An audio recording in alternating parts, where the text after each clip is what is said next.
ఆయనను మొదటగా బంధించినారు, బందిపోటును బంధించినారు.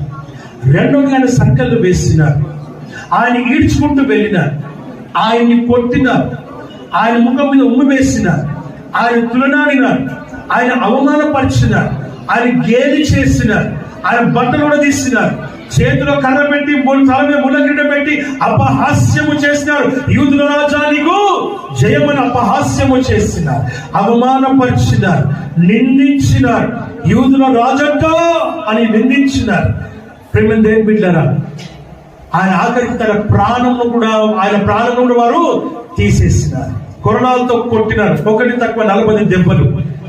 ఇప్పుడు చెప్పండి, ఆయన కంటే గొప్పవారా మీరు?